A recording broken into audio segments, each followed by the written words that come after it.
Tennessee tonight. I hope. Take care. Take care, guys. What else we got coming up here? We got a bunch of stuff coming. Yeah. Tim Couch is going to join us again. Craig Lundell's going to join us. We're going to do grade the team. Chris Fedor, we're going to go back to Faith. We'll have Garrett Downing from Ravens.com. So all kinds of stuff going on. The Josh Gordon thing coming back. Yeah. Obviously, that'll be a talking point for the radio shows this week, and I think we all will sit around and I think I was feeling good yesterday. I think he'll go for 150 yards next week. I think the Atlanta Falcons defense is awful. I think it's a perfect game to bring back Josh Gordon, but how will they use him? We'll talk about that one. So what do you got? One thing I want to bring up too, and you guys can ponder this, is what makes Brian Hoyer so much better when his back's against the wall? I don't know what it is, but I mean, you had Ray Farmer. Well, they're better in the no huddle. There's no question about it. That team, the Browns, are better no huddle. Yeah. You got defenses wearing out. And look, if Brian got leveled, Brian got leveled, right, in front of the goal line. Best plays came after that. I mean, crushed. And what did he do? Next couple plays, right down the field. 3 best throws of the day were after he got crushed. But we didn't talk about this. Houston did that to us, though, yesterday. Houston up-tempoed us. And I was reading some of the quotes from their players. I go, one of their linemen, Dwayne Brown, goes, they were gassed. We gassed them. He goes, we were going back to the line of scrimmage, and they weren't ready to play. That scared me because I'm considering the Browns have been so good doing that to teams. How are they not prepared for that? You'd think they'd see it in practice every day. Right. The other thing that was interesting was after the roughing the kicker call, did you see what the Browns did? Again, immediately, no huddle. Oh, yeah. And that's when they scored the touchdown. Right. 3 big plays, or Crowell maybe had 2 runs in there, and then 3 big plays to get you down to the end zone. I think what Eric is saying, though, and tell me if I'm wrong, E, I think he's saying when things are said worse about Brian Hoyer and you think it's had the worst of the situations when he comes out and plays his best. He was laying on the ground and thought, I was like, man, he's hurt. I hope he doesn't try to get up just because he needs to get up. It was Derek Anderson 2007 all over for me again. I would stand there and I'd watch Derek Anderson get the crap beat out of him, not know what day it was. He would not come out of the game because he didn't want Brady Quinn to come in. I mean, the same thing yesterday. You look at last week against the Bengals, you had the Ray Farmer comments that kind of pushed Brian Hoyer. I think he needs to do that every week. Well, Eric, I'll be honest with you. The comments of Ray Farmer pushed us. I don't think Brian Hoyer, he's Teflon when it comes to He doesn't care. He don't care what. You know what? You know who cared about what Ray Farmer said? Joe Lenta, the agent for Brian Hoyer. Brian Hoyer, and I'll give Brian credit for this. He doesn't pay attention to what the peripheral. He doesn't care what we're saying. I think his brother's probably listening, but he doesn't pay attention to that stuff. He didn't have a chance yesterday. He got the crap beat out of him because his line couldn't protect him. Let's go to SteelersGab.com, and we're joined by Matt Lodi, who is with us each and every week. Hi, Matt. How are you? Saw you outside. You got some snow at your house. Yeah, what happened? You want to stay outside? Yeah, I was trying to clean the car off because, trying to get an early start here on a Monday morning. And, using the Power of 5 forecast, I knew I had to get up extra early to clean the car off and, get things going with the vehicle before I did the hit here with you guys. So, yeah, just trying to get a little head start here in Parma this morning and trying to get that vehicle warmed up. So it's good to go at 8 o'clock when I get in the car and get off to work. All right, be careful on the road there, Matt. Listen, from a Steelers perspective, what did you see out of the Browns? If I'm a Steelers fan, I'm gassed when I see the Browns play like that because you're hoping that the Browns are maybe a little bit better. Well, I mean, certainly, I knew that the Browns, like the Steelers, like all these other teams, have had a lot of inconsistencies, even the Ravens and Bengals, let's put it that way. And it didn't necessarily surprise me because I thought the Texans, when they played the Steelers a couple weeks ago, you saw that they have talent and ability, especially on the defensive side of the football. I am a little surprised that the Browns at home against a rookie not necessarily a rookie quarterback, but a first-time starting quarterback, didn't play all that well. But at the same time, with guys like, Andre Johnson, DeAndre Hopkins on the offensive side, and then you had those 2 big studs on defense, Cushing and Watt. I thought the Browns' offensive line showed a lot of flaws yesterday, and I think that, I heard you guys already talking. I mean, they're going to go to Atlanta to play a Falcons team that, wake up this morning at 4-6, but they're in first place. So it's not going to be easy to go down there and win a football game, and they've got to stop doing what they do bad, and that is running the football. And I don't know if, I think Mike Pettin tried to send a message to Ben Tate. I don't think there's any question about it. You don't come out in the media and say what you say, whether you meant it one way or another. And I think that, he paid the price yesterday. And I do think the running game paid the price. I don't think Isaiah Crowell, he thought he was okay. I didn't think he was great. And even Terrence West, I didn't think was that effective. So until this team, I agree 100% with Andre, until this team finds a way to run the football, I don't care who you have back there catching passes. They're going to have to find a way to run the football better. Matt, Andy and I had this conversation yesterday about what was said by I can't think of his name. What was said by the running back during the week, and if that affected, what happened yesterday. Ben Tate. Okay. Yeah, I'm sorry. I know. But you've been in a lot of locker rooms. Right. When coaches start coaching, if this is what happened, we don't know if this has happened, but when coaches start coaching off what guys say on Tuesday and Wednesday, they lose games on Sunday. I don't know if that was the case, if he was trying to prove a point, but I think that's a slippery slope as a head coach of a team to worry about what someone's saying rather than worrying about what they're doing on the field. He made a comment yesterday in the postgame, Coach Pettin, saying, well, you never know what you're going to get after practice. Guys practice a certain way all week. You just never know on Sunday. Well, if you don't know, how the heck are you picking your running back off of practice? I just think it's a slippery slope in what he's doing with these running backs. Well, I think we've seen throughout the course of NFL history that when you've got 2 or 3 running backs and you don't necessarily commit to a guy unless you've got a historically good backfield, and I'm talking the Zonka Click, Mercury Morris, the Franco Harris, Rocky Blyer, the Ernest Biner, Kevin Mack backfields, you can't split carries between 2 or 3 guys who are marginal guys. Not to say Ben Tate's marginal. I thought he was going to come in here this year and have a really good year. But at the same time, I know that they want to get Crowell carries. I know that it appears they want to get West carries. But you can't sit there and be splitting carries or, like you said, Andre, picking it out of a hat basically is what it looked like they did yesterday and decide, hey, Ben Tate's not going to play or Ben Tate's only going to get 2-3 carries. I thought that if there was a guy to go to yesterday, it would have been Ben Tate. Yeah. I think against that defense, playing a defense that he's, has played against in years in practice, he was inspired, I thought, this week, at least from all the comments. And again, I know that he said what he said. But I agree. I don't think you can do that. I don't think you could start sitting there and picking your running backs each week based on what they say in the media or how they practice one certain day. I know that they like Crowell. I mean, hey, maybe he's the future running back for this football team. But to me, I think they made a big mistake yesterday in not letting Ben have more carries, try to do some more things offensively. When your quarterback's throwing 50 times and when he's only completing 20 of them, you're not going to win very many football games. And I think that, Brian's back was against the wall. The offensive line didn't play a very good football game yesterday. And they, like I said, they've got to find a way to get this straightened out in a hurry or else they're going to go to Atlanta next week and lose again. Real quick, give us a preview of Pittsburgh, Tennessee. Yeah. Yeah, I mean, this is it for the Steelers. They've played 4 of the worst teams in football recently with Jacksonville, Tampa Bay, Tennessee, and the Jets, and they've only won one of those games so far, of course, and that was the Jacksonville game. When you lose to the Jets and you lose to Tampa Bay, you find yourself on the outside looking in for the playoffs. They've got to find a way to overcome this inconsistency against bad football teams. The Browns, when they played Tennessee earlier this year, they had to find a way to come way back. I think the Steelers will play better tonight. I think that, again, this loss to the Jets focused them a little bit more. I think all the press clippings they were seeing after the 3 wins against the Texans, Colts, and Ravens have quickly gone away.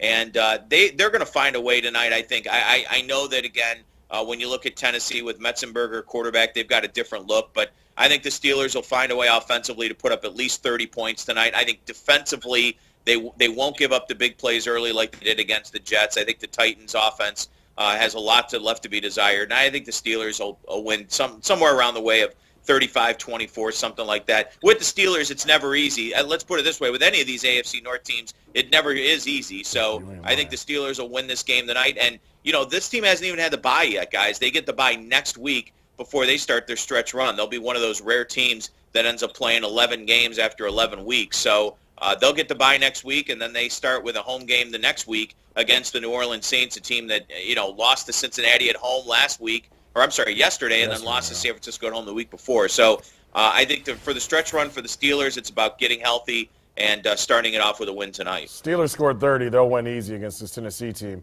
By the way, does schedule makers think Eddie George is still playing for the Titans? How the heck are they on Monday Night Football? I don't know. That's a good question. Well, I mean, everybody's been. I mean, what about Thursday? Did you enjoy that Buffalo-Miami game on Thursday? Even last night. How about, hey, all guys, these I'm national excited for this Thursday. Right. Raiders-Chiefs. I mean, know. you ready for that action on Thursday night? I'm not. That's the NFL. They've got to put every team on prime time at least once. So, while the good teams get it multiple times, even the bad teams got to get it at least once. So, I'm waiting for that Jacksonville game. I don't know when they get on prime time, but I can hardly wait for that one. Oh, yeah. Week 17. That barn burner. They'll on get Thursday flexed night. into the Sunday night game. Yeah. All right, Matt, we'll talk to you later. Thank you, Take care, Matt. Okay, guys, have a Make good sure week. you read him at SteelersGab.com. All right, we're going to go back to Tim Couch, who's hanging out in his office.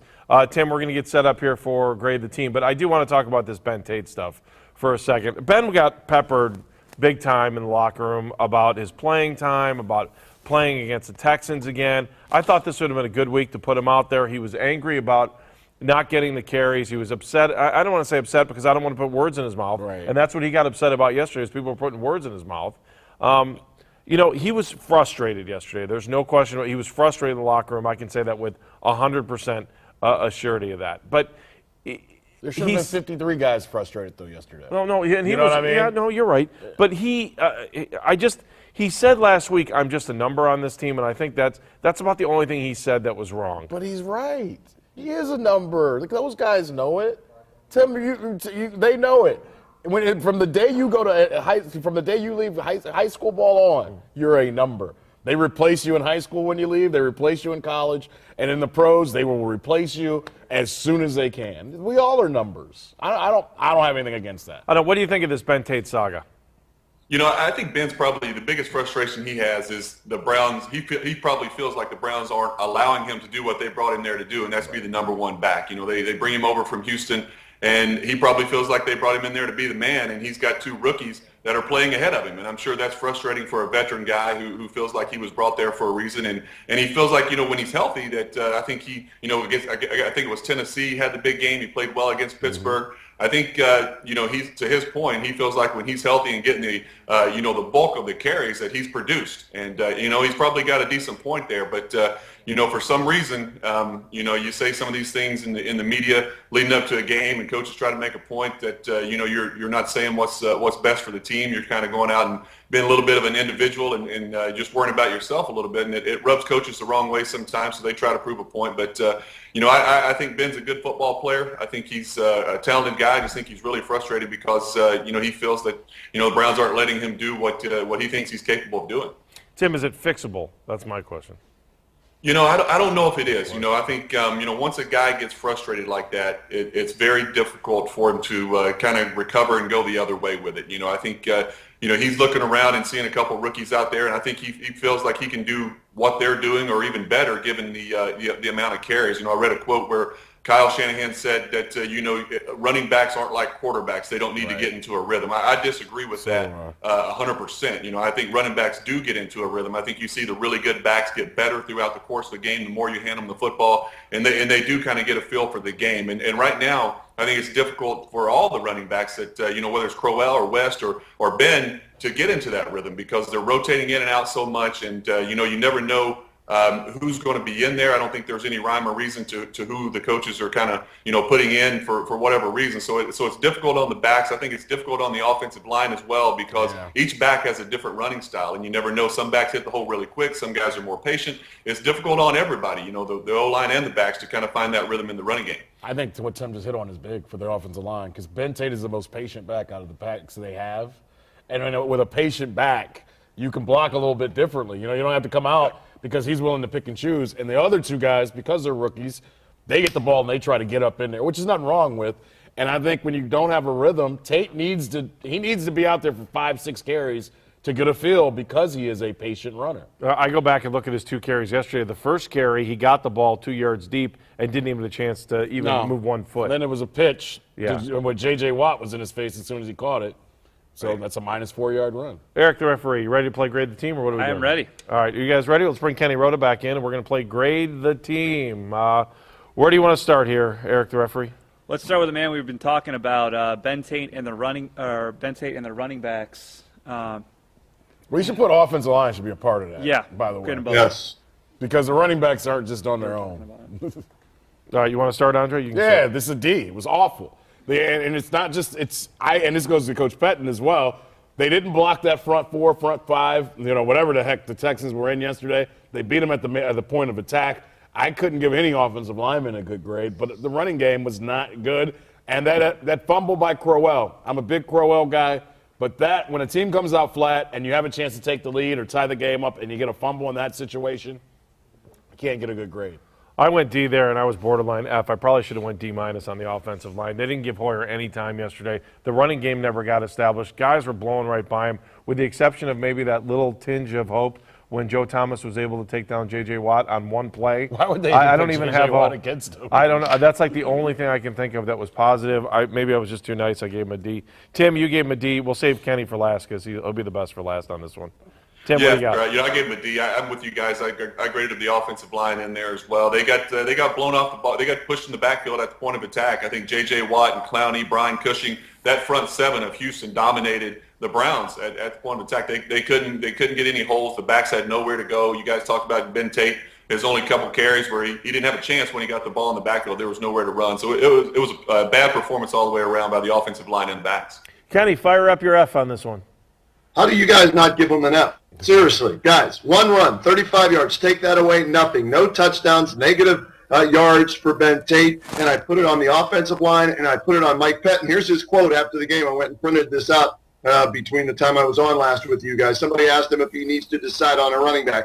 It's something we'll look at week to week. We're not just going to pick one. Why the hell not? Andre, your point about Ben Tate being a more patient runner. Look at Alfred Blue, how patient he was yesterday. Imagine if Arian Foster played yesterday and Alfred Blue was able to put up those yards. Le'Veon Bell, how patient he is in waiting for that cutback hole to develop. F, across the board, failure, flat, F, period, no ifs, ands, or buts about it. All right, what do you want to do next, Eric? We'll do quarterback. One thing I want to point out, too, that Crowell 35-yard run was the longest of the season for the Browns, which is pretty interesting. Yeah, they've only had a 35-yard run. And then they were 23 for 23 yesterday. That's awful. Let's go quarterback here. I'll start if you want to. Brian Hoyer did have his career high for single season passing. Yeah, I think that influenced me a little bit, but he also threw the ball 50 times yesterday. The reason he gets a C is because he's not dead this morning. He spent more time on his back. Insert hooker joke here. I mean, it was bad. It was bad yesterday. And, he had no time to throw yesterday. But on top of that, Tim brought it up earlier, he made some bad decisions yesterday. And that's the first time I've really seen him try to force some things. He said afterwards, and we talked about this before, that, I'd rather throw the ball away than take a sack, which I think is the right thing to do. But for some reason yesterday, he wasn't where he's been before. He was missing some elements. He's lucky to be alive this morning. Woof, woof. Go ahead. What do you got? He was bad. It was his worst game. Throughout the 330 yards, there was no rhythm to the offense. We've said this week in and week out, if they don't have a running game, the play action certainly doesn't mean anything. I never saw them move the pocket. I just think when you're going against a guy like JJ, how about he fell down twice because his guard is getting his butt kicked on the snap and he's tripping over his own feet. I just thought that Kyle Shanahan, for as much credit as we've given to him, he didn't help his quarterback. He didn't help his running back yesterday. If your line is getting his butt kicked, how about some screen plays early on? How about rolling the quarterback out? I gave him a C. Could have been a D. This was Brian Hoyer's throughout the 330 yards. He doesn't care about that. This was his worst game as a Brown starting quarterback, in my opinion. Kenny Rhoda. Gave an F, guys, at home against Houston. Had extra time to prepare. I thought Brian Hoyer had his worst game. Was he the sole reason they lost the game? No, it was a compilation of things, but he made some bad throws. And him throwing the ball away and coming out and saying that it's better to do that than to take a sack, that's a roundabout way of not throwing your offensive lineman under the bus and saying they sucked up front. I had no damn time to throw the football, so I had to throw it into the third row of the stands. So I give him a little credit, but still, bottom line, it's a pass-fail league. They all failed. He failed yesterday. F for me. Tim. I give him a C. I agree with what you guys are saying. He didn't play well. He was not as accurate as we've seen Brian. I thought he forced some deep balls, trying to generate some offense, make some big plays. He put it into double coverage a couple of times, which is uncharacteristic of what Brian has done all season long. But his toughness I thought was outstanding. He was getting drilled, but he continued to get up and stand in the pocket and try to get the ball down the field. His competitiveness is great. He continues to fight and try to bring this team back no matter what. But he didn't really have a chance, guys. He had no running game. He had no offensive line protection, and receivers dropped a couple balls, especially late in the game, that really hurt him. But I didn't think he played great, but he didn't have a lot of opportunity, a lot of help around him either. Eric, next topic. All right, one of the bright spots this season has been Taylor Gabriel. He had another good game yesterday, 5 catches for 92 yards, and Hawkins had 6 catches for 97 yards and a touchdown. Grade the Browns receivers. Tim, why don't you go first on this one? I gave him a C. I thought, 330 yards passing, the receivers had to do something right. I thought they did a nice job of making plays. Hawkins and Gabriel were really, really good. They were explosive when they got the football in their hands. But, Miles Austin, those two drops late in the football game, one that resulted in an interception, was just very uncharacteristic of Miles and what he's been able to do all season long. But I thought for the most part, the receivers played pretty well. You know what? Let's just let Kenny do the grades, because I think I'm with Kenny. Forget my grade. Kenny, tell him how you're. I'm with Kenny. Go ahead, Kenny. Come on, guys. 23-7 at home to Houston. Miles Austin, huge drops, so much so that Mike Pettin even singled it out in his post-game press conference. Not many yards after the catch in making guys miss and everything. Yeah, they had the one nice touchdown pass and everything like that, but that was the only score of the game. They need Josh Gordon back in the worst way. I'll give credit to the receivers. They've done a decent job to this point. They're 6-4, better than I thought they would be. But it'll be nice to get Josh Gordon back going into Atlanta, and now you have a legitimate playmaker out there. Guys, F across the board. One guy didn't get an F for me, and I'll tell you who that is later.